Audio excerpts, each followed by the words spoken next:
Saudações, Dux e duquesas tricolores. Aqui quem fala é Duque Tricolor para mais uma análise da Flopress. Novo texto. Sim, o Dedé Moreira fez um texto e o Gustavo Albuquerque fez um outro texto. Então a gente vai analisar bastante esse texto do Gustavo Albuquerque. Eu já fiz também esse do Dedé Moreira.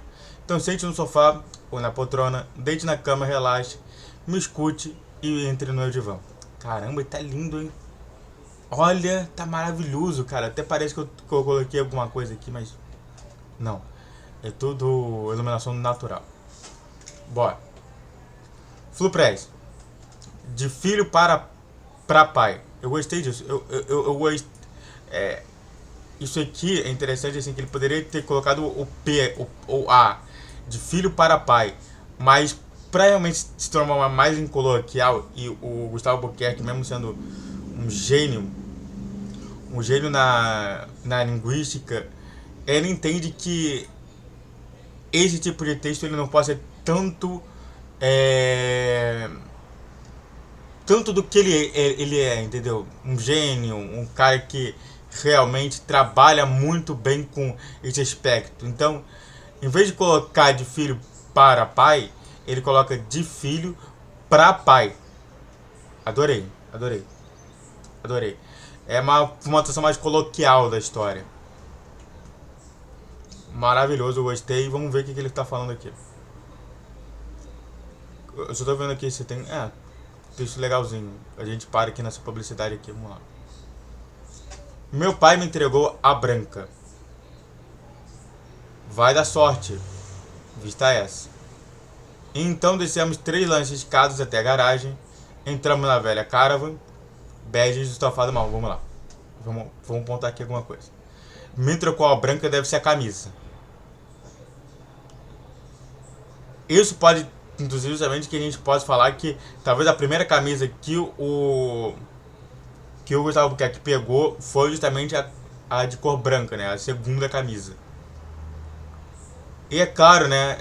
Descemos 3 lances de escadas, ou seja, ele estava no terceiro andar, o quarto andar, né? Pra se considerar ali. Vamos considerar terceiro andar, porque vamos dizer que a garagem fique lá embaixo, ou quarto andar, a garagem fica no primeiro andar, tanto faz. E entramos na velha Caravan bege de estofado marrom. Cara, é impressionante como que a Caravan fez sucesso. Porque eu não conheço ninguém mais velho, assim, mais ou menos de mais de 50 anos de idade, que não tenha falado, que não tenha ido passear, ou estando com os amigos e não ido com a Caravan. Cara, a Caravan é a marca do século 20. É impressionante, tá? E a gente já pode até citar aqui, né? Qual o tempo que ele está falando isso? Século 20. Muito interessante sobre isso. Como que às vezes uma marca, uma palavrinha pode realmente fazer com que você seja colocado no século que você não tá agora. E já falando da velha Caravan, então é Caravan. Não vou falar Caravan à toa. Não pegava algum problema na ignição ou na bomba combustível. O velho tirou a camisa e chupou um pouco da gasolina de alguma borracha desgastada. Vi por um vão entre o para-brisa e o capô. Cara, é impressionante. Também, cara, dava alguns problemas, mas era maravilhoso. Quando dava certo, era maravilhoso. Quando não dava certo. E nesse tempo, era muito comum justamente problemas em todas, mas a Caravan dava um probleminha também, dava esses probleminhas aí. E realmente era problemático, mas dava pra consertar. Sempre dava pra consertar. Porque não, esse vídeo, cara, impressionante que esse texto aqui vai ser interessante, né? Pra falar sobre a minha experiência também com meu pai, sobre o que eu escutei sobre o século XX. Vai ser interessante pra vocês aí que são mais jovens e querem saber um pouquinho mais. Pegou, mas me lembro dele ter dito algo do tipo: espera que não enguice. Sempre era assim. Ganhamos a rua, rádio ligado. O domingo se abria nas ruas de Copacabana no caminho pro Maracanã. Cara, eu só tive uma experiência dessa com meu pai. Acho que foi com 8 anos de idade. 8 anos de idade.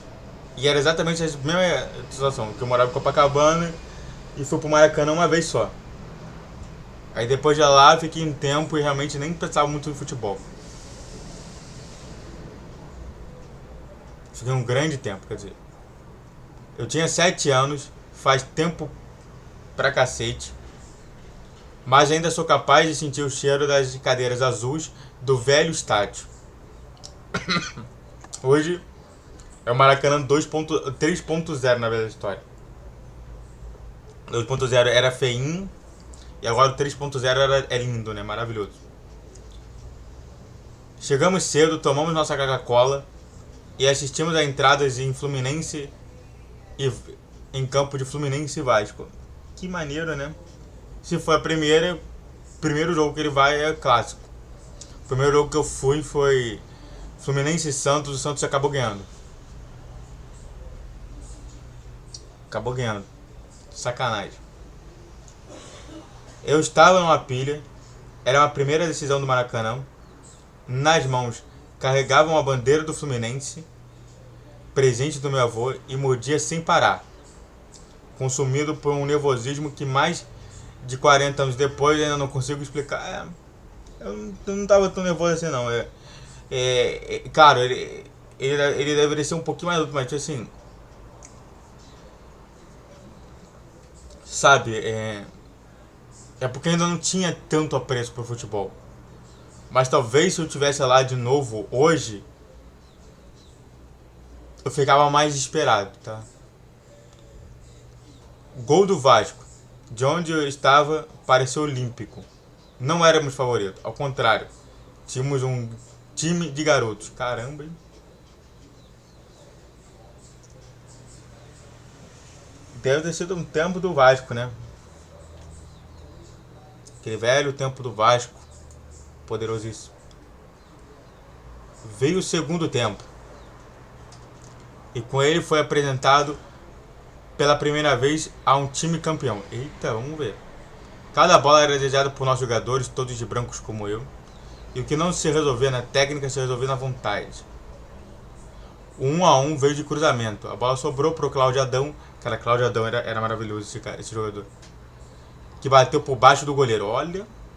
Cara, Cláudio Adão, pra quem não sabe, Cláudio Adão era tudo pra ser o novo Valdo. Eu não entendia nada de futebol, mas sabia que não havia nada que tirasse do Fluminense aquela taça. Pô. Poderosíssimo Vasco? Não sei, né? Mas a gente tem às vezes essa sensação, entendeu? De que já tem visto justamente tudo que vai acontecer. É insano isso. É uma coisa que não tem valor psicológico justamente para isso. Poucos antes da disputa de pênalti, que já empatou por 1-1, e deve ter empatado o segundo jogo, se tivesse o segundo jogo, olhei pro lado e vi meu pai eufórico cantando A Bênção João de Deus. Nosso inaugurava ali essa tradição que dura até hoje. Pô.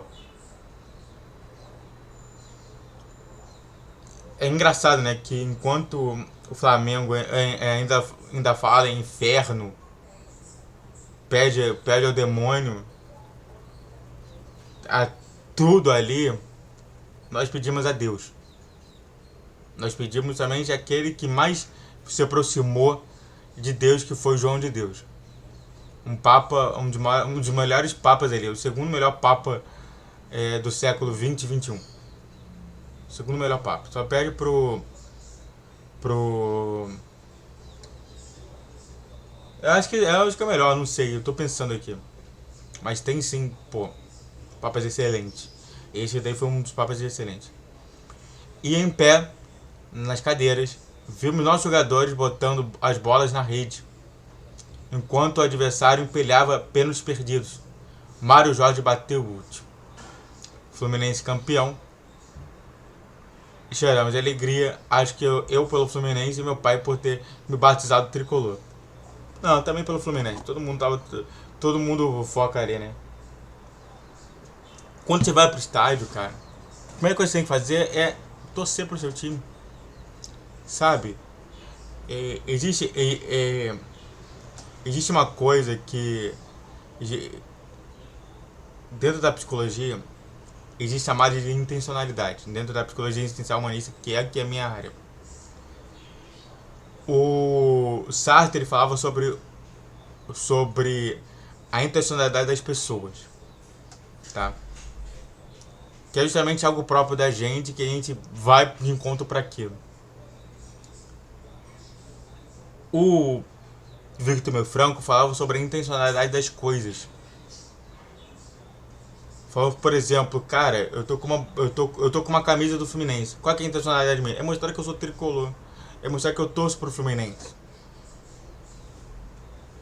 Se eu tô com um copo de água, é porque eu quero beber a água. Mas eu também posso jogar também água nas pessoas, não posso? Não posso simplesmente jogar uma água aqui em vocês? Posso. Porque isso daí é a intencionalidade das coisas. E Camila Paglia foi em frente, falando sobre a intencionalidade do local. Você vai para o Maracanã fazer o quê? Apenas uma coisa, torcer. Torcer e fazer com que o seu time ganhe o jogo. Essa que é a intencionalidade, essa que é a intencionalidade dos três. E realmente, se você tava no estádio, não era para eu ter batizado o tricolor, mas sim pelo Fluminense. Em 2008 eu liguei pro velho, já aposentado do estádio. Vamos, pai. Vamos, pai. Eu quero muito estar do seu lado nessa final. Já cansado, calçadinho super larga e camisa do Flu, se encontrou comigo 2 da tarde num bar perto do Maracanã. Eita, que legal. É um esforço, né? Bebemos muito, papo de embriaguez e agradeci milhões de vezes por tantos maracanãs na infância. Eu não tive isso. Aos 6 minutos do segundo tempo, fizemos o gol que nocauteou o adversário. 3-1. Vamos meter mais 2 e vamos sair daqui campeões. Agora é matar esses caras, ele me disse. Cara, foi um dos dias mais tristes que eu já vi, sabe? Antes de continuar falando sobre isso, faz tudo que quiser aqui. Se inscreva no canal, faz o triplo Z, que curte, comente, compartilhe. Redes sociais de criação de vídeo, todos os dias, 10, 12 e 20 horas. Pix na tela e vamos falar mais sobre esse texto maravilhoso do Gustavo Boquete. Nosso treinador preferiu tirar o adversário das cordas, botou meia, colocou zagueiro, o resto, a história vocês sabem. Cara, eu me senti muito mal. Era pra tudo a gente ganhar. Era pra tudo. Era pra gente ter saído em 2008 como campeões. Sabe?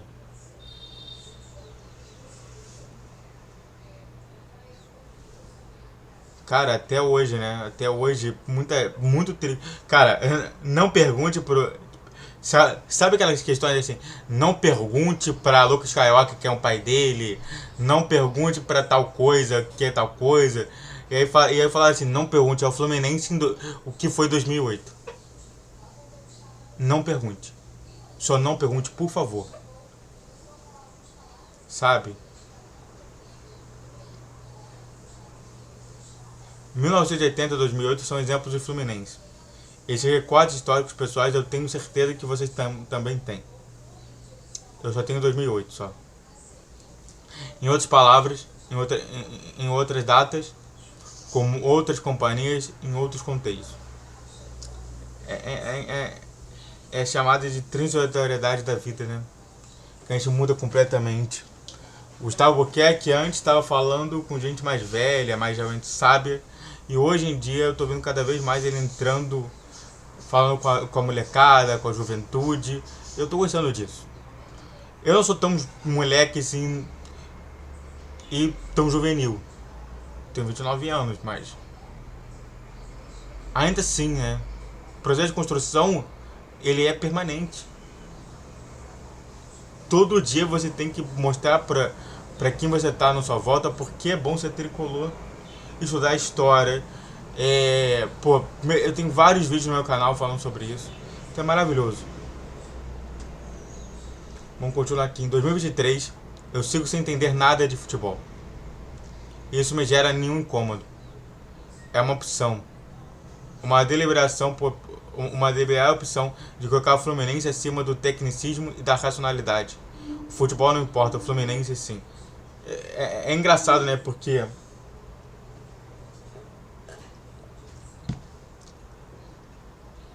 do tipo, não existiria Fluminense sem futebol.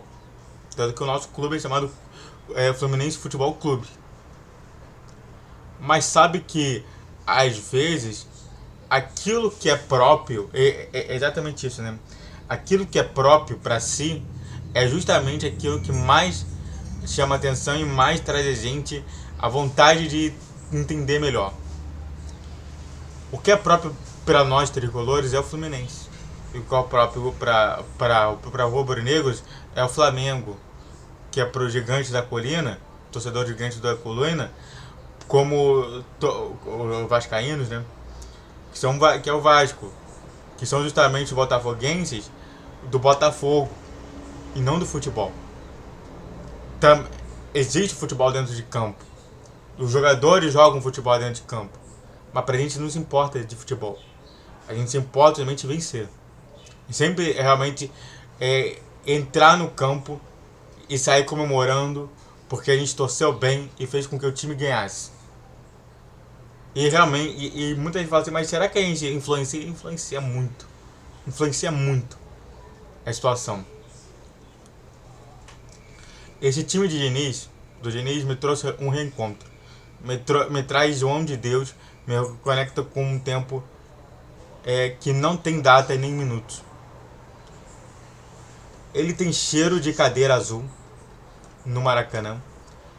Toque de pilastra chabiscada de rampa do Bellini.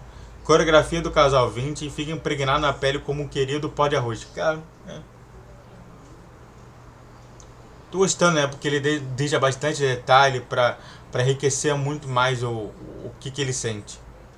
Gostei. Eu sorri esses dias lendo a galera do Twitter devagar sobre quem é mais time. Esse de 23 ou a máquina de 76. Eu não acho que 23 seja melhor do que a 76, não.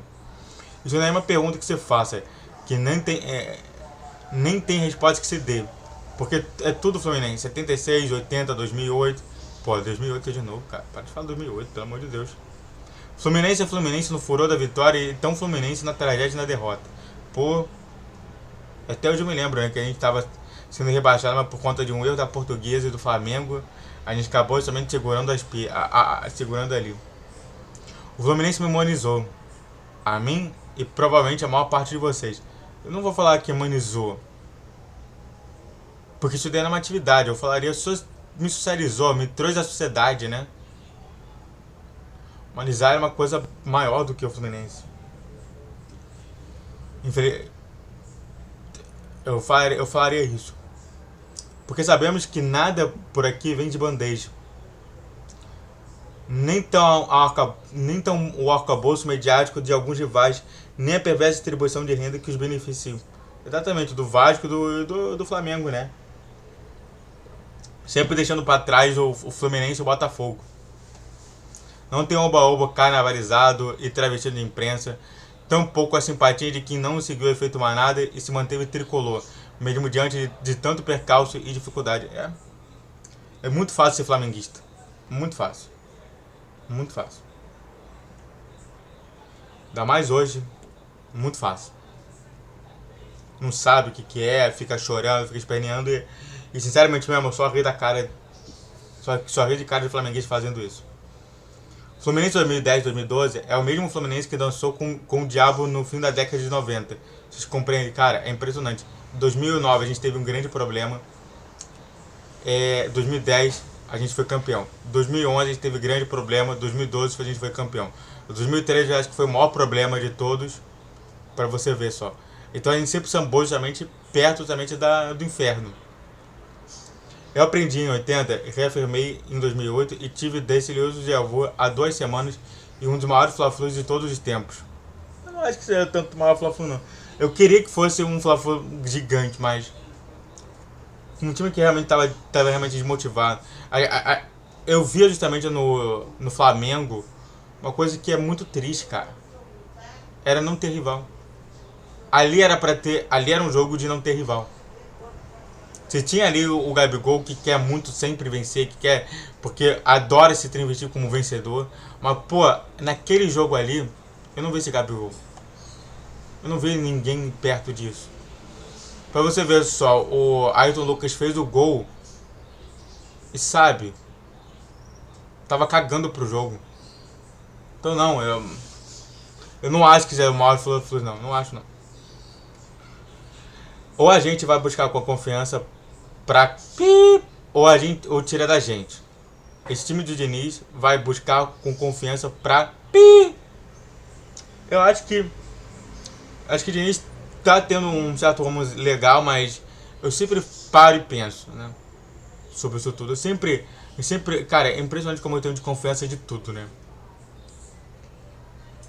E no espaço, tempo maluco que toca os torcedores do Fluminense, eu me permito ter certeza de que nesse momento, mesmo Maracanã de 80, no final desse ano estarei comemorando este título que ninguém vai tirar da gente.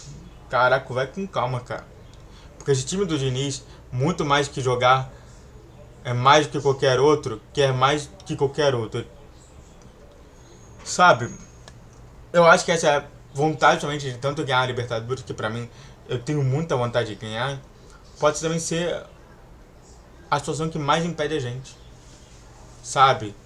A gente deixa de ver algumas coisas que a gente precisa ver. Na minha concepção, hoje a gente está mais em estabilidade financeira. Trazer essa estabilidade financeira é a melhor coisa do mundo. E não isso que estão fazendo. Estabilidade, depois a gente pensa justamente em dominar tudo. Eu ainda tô nessa fase. Todo mundo pulou. Parece que em 2022 a gente estava muito bem, a gente não estava muito bem, a gente perdeu pro... Cara, a gente não conseguiu se classificar na Sul-Americana, a gente não na Libertadores, na Sul-Americana, a gente não conseguiu se a gente não foi pra final da Copa do Brasil, perdendo pro Corinthians com um vexame que foi justamente a escolha do Diniz de colocar o Wellington. Se lembra? Foi o Diniz que colocou o Wellington.